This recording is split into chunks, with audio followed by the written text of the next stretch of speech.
좋네요. 사장입니다. 네. 당신의 생각이 당신의 운명이 된다. 예.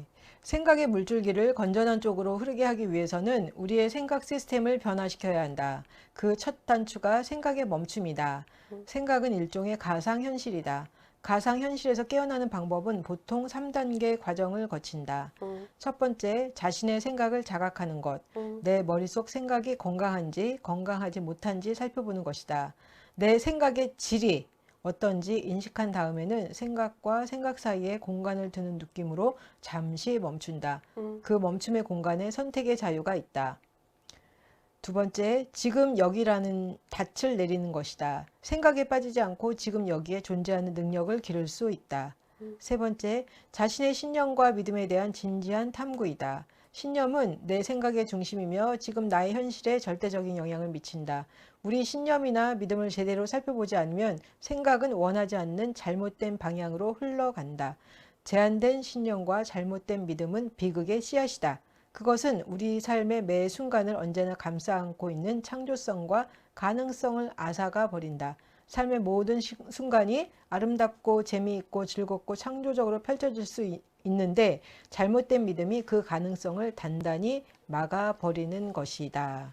라고 이야기를 하면서 결국은 우리의 그 생각의 물줄기를 좀 살펴서 내 생각이 건전한 방향으로 흐르고 있는지 아니면 왜곡된 방향으로 흐르고 있는지를 살펴보는 것이 필요하다. 예, 이 이야기를 하고 맞아요. 있네요. 예. 생각을 끊어내는 게 되게 중요해요. 생각을 끊는 것. 그러니까 우리가 아까 전에 뭐 예를 들자면 사랑이 없다라는 얘기를 들었을 때 거기를 또 생각하다 보면 이게 왜곡된 생각으로 자꾸 갈 수밖에 없거든요. 누구나 다 자기가 원하는 대답이 있어요. 그래서 그 대답을 얻기 위해서 계속 그 생각의 패턴을 돌려버리거든요.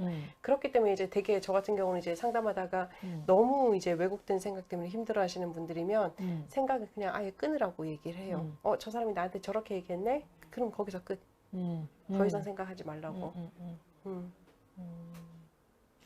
이 사장 보시면서 좀 이렇게 더 이야기하고 싶으신 부분들 있으세요? 여기에 닻을 내리는 게 되게 중요하다라고 얘기를 해요. 그러니까 보면 인간은 끊임없이 이제 자기가 이제 힘들었던 장면을 반복해서 생각한다라고 얘기를 하고 그쵸. 있거든요. 우리가 나 자신을 이제 용서하지 못하는 것, 그다음에 이제 내가 계속 이제 힘든 구렁텅이 속에 나를 밀어 넣는 방법 중에 하나가 끊임없이 그 생각에 생각을 하고 생각에 생각을 하는 것이거든요. 그런데 사실 보면 곰탕은 사실 오래 끓일수록 맛은 있잖아요. 근데 그렇죠. 생각은 오래 끓일수록 어떻게 되냐면 힘들어지죠. 파괴적이 돼요. 자기 파괴적이. 그렇기 때문에 그 생각을 끊어내고 지금 당장 내가 여기 있음을 자각하는 게 진짜 중요하다라는 생각을 하게 됐죠. 끊임없이 노력해야 되는 부분이기도 하고요. 이거는. 그렇죠. 네. 예. 생각이 운명이 되기 때문이다라는 생각이 드네요. 맞아요. 예. 놀라워요. 이런 네. 것도 그죠? 네. 놀랍습니다. 5장에 내 마음이 쉬는 의자를 마련하라 라고 이야기를 하면서요. 고요한 장소에 대한 본능적 이끌림은 아무것도 잃을 게 없는 그곳에서 안전과 평화를 느끼기 때문이다. 우리 가슴 속에 고요한 도피처에 대해서 이야기를 하고 있는데요. 마음이 힘들 때 먼저 고요한 장소를 찾거나 상상해봐라. 바다나 눈으로 뒤덮인 산 정상, 잔잔한 호수, 교회. 그리고 두 번째는 그 마음의 고요한 도피처를 찾은 다음에 절대적인 사랑의 존재, 나를 아무 조건 없이 사랑해줄 존재를 초대한다. 예를 들면 예수님 등의 어떤 영적인 존재, 부모님, 지혜로운 멘토 등 혼자가 아니라는 소속감을 느끼게 해주는 존재들을 초대한다. 우리는 누군가의 배품으로 생명을 이어왔고 어떤 생명이든 홀로 존재할 수는 없다. 나를 무조건 환영하는 존재의 품 안에서 우리는 사랑의 감각을 일깨우고 나의 상처와 트라우마를 직접 볼 수 있다.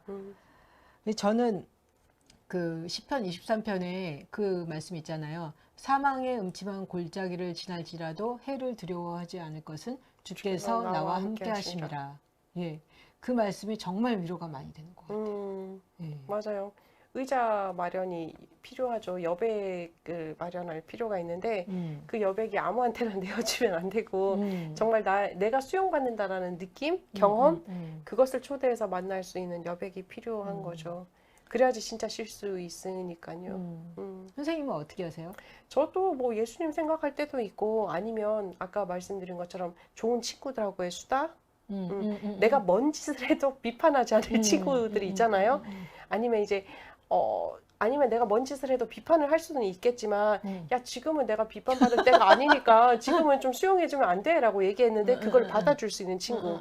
그런 경우에 통화를 하고 나면 조금 마음이 여유로워지죠.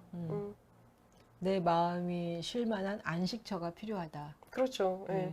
몇 가지 방법을 저는 써요. 첫 번째 가장 많이 쓰는 방법 중에 하나는 무작정 걷기. 근데 제가 걸음이 상당히 빨라요. 웬만한 남성들보다도 빠르거든요. 근데 그렇게 빠르게 안 걷고 마음이 이제 여백이 필요할 때는 천천히 걸어요. 천천히. 정말 천천히. 그리고 호흡하면서. 그게 가장 좋은 방법 중에 하나였고 두 번째는 이제 향초 켜고 앉아 있어요. 초를 밤에 불 다 꺼놓고 초만 쫙 켜놓고 앉아가지고 그냥 호흡 기도하는 거. 세 번째는 이제 그래도 안 된다. 그럼 이제 친구. 그게 되게 저한테는 효과적이더라고요. 근데 왜 때로는 이렇게 혼자 딱 이제 앉아 있으려고 그랬을 때 마음에서 못 견디겠다라는 생각이 들 때가 있잖아요. 그럼요. 왜 그럴까요? 누군가에게 위로받고 싶을 때가 있는 거죠. 아니면 이제 또 그런 경우도 있더라고요. 저 같은 경우는 이거는 내가 도저히 감당이 안 돼라는 거예요. 너무 불안할 때, 아니면 너무 두려울 때, 나 혼자는 안 되겠는데, 아니면 누군가가 도와줬으면 좋겠어라는 마음이 들 때가 있잖아요.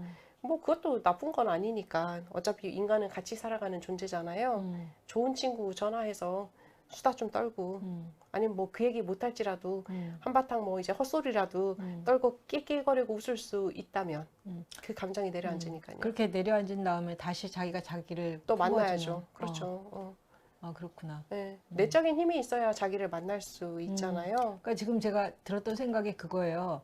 못 견디겠는데 내가 나를 품어 안으려니까 이게 잘 안 되죠. 네, 못 견디겠는데요. 그러니까 그럴 때는 2차적으로 정말 1차적으로 뭐 기도로 네네. 나가고 뭐 친구를 만나고 이야기하고 이렇게 좀 나간 다음에 그 다음에 좀 가라앉으면 다시 내가 나를 품어 안는 그 방식으로. 그렇죠. 네네. 한 번에 안 될 수도 있겠죠. 근데 안 되는 건 뭐 당연한 거 아닐까 싶기도 하고요.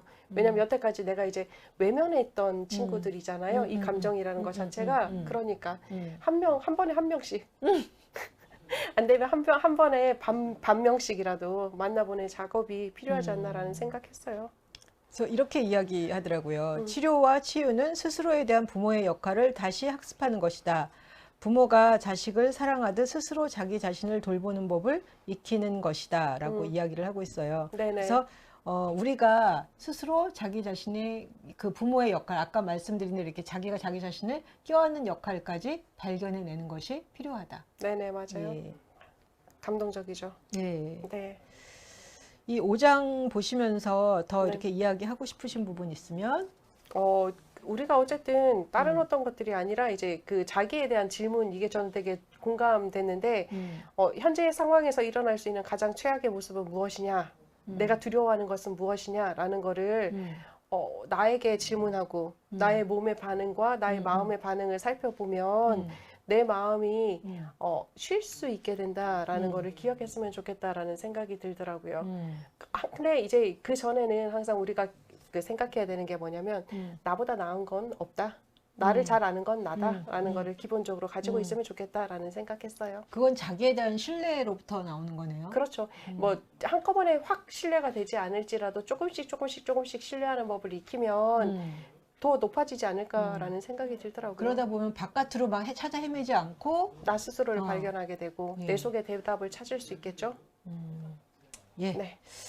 예, 오늘 저희가 이렇게 해서 1부와 2부를 살펴봤는데요. 자기 돌봄이라는 책. 이걸 보면서 제 자신도 조금 더 발견하고 그 뭐 좋은 친구도 있고 다 나를 도와줄 수 있지만 누가 나를 도와줄 수 있다?